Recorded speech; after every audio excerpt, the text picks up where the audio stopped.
On guys, it's your boy Phoenix here, back with a brand new Marvel Spider-Man 2 informational video, and today I want to talk about how the DLC could set up Marvel Spider-Man 3 in a good place.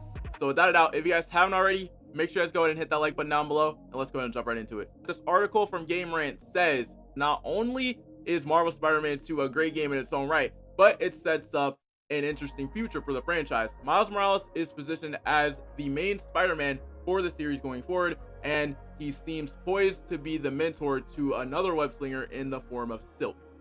The return of Doc Ock and the debut of Green Goblin will give the two young heroes and presumably Peter some major threats to deal with. Speaking of Peter, Insomniac not only leaves him in a good place with MJ, but it also keeps the Anti-Venom symbiote in his possession, something that a DLC could tackle. Now, as you guys know, at the end of the game, Peter still has the Anti-Venom suit, and we know that a Carnage DLC is happening, which is going to involve that suit, and with Carnage being in the game, it makes sense. Now, I see him fighting Peter because he's going to want revenge for Peter getting Venom off of Harry, and as well as Miles for getting Venom off of Peter.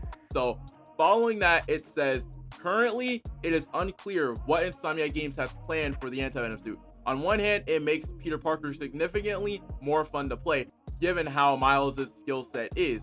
However, losing the stunning advanced suit would be a shame, especially if Marvel Spider-Man 3 truly is the final chapter, as it makes sense for Peter to be back in his red and blue for his last adventure.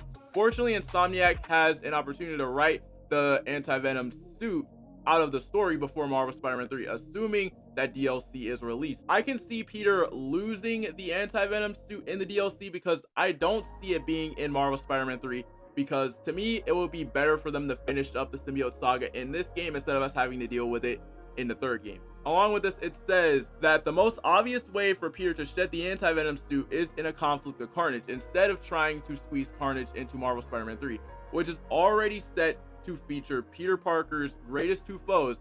Making him the main focus of a DLC could give his story a chance to breathe. Plus, Insomniac already has symbiote tech designed for Marvel Spider-Man 2, so a focused DLC on Carnage would be a good way to get more use out of it.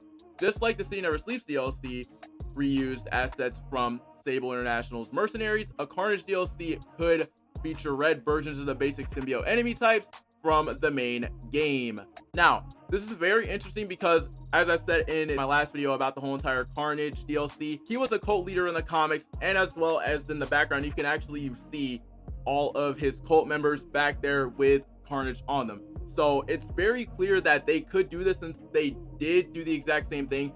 And along with that, I would really love to see what they could do with them getting the Carnage symbiote onto the Flames members. So without a doubt, that is a very interesting idea. Let me know what you guys think about that one. But following that, it says throughout the DLC, Peter could mention how the Anti-Venom suit is weakening each time he uses it to remove the Carnage symbiote from Cletus Cassidy's cultists, citing how truly evil the parasite is more challenging to burn through. In the final fight with Carnage, Peter could spend the last of the Anti-Venom's energy destroying the red symbiote, with all traces of Anti-Venom removed from Peter's system once he defeats Carnage.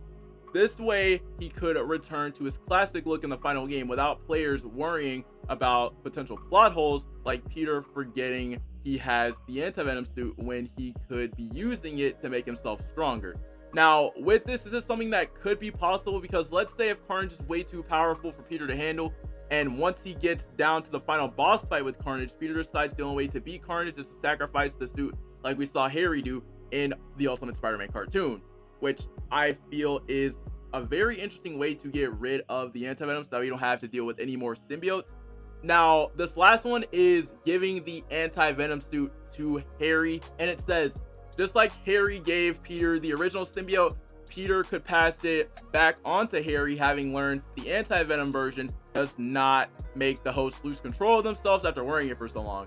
This not only will free up Peter to return to his classic look and heal his friend Harry, but it could also allow Harry to become Anti-Venom as well, as Anti-Venom could lead his own Marvel Spider-Man spin-off game, becoming a hero in his own right, and redeeming himself for his actions in Marvel Spider-Man 2. While a traditional Venom game would be hard to sell given Insomniac's take on the character, Anti-Venom could work perfectly for a leading role.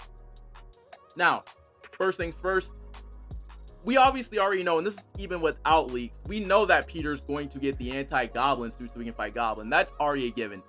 So I can see Peter giving Harry the Anti-Venom suit, because not only would this bring Harry back, but he can also help Miles and Peter fight Goblin, as well as go back to running things over at Emily May and potentially Oscorp.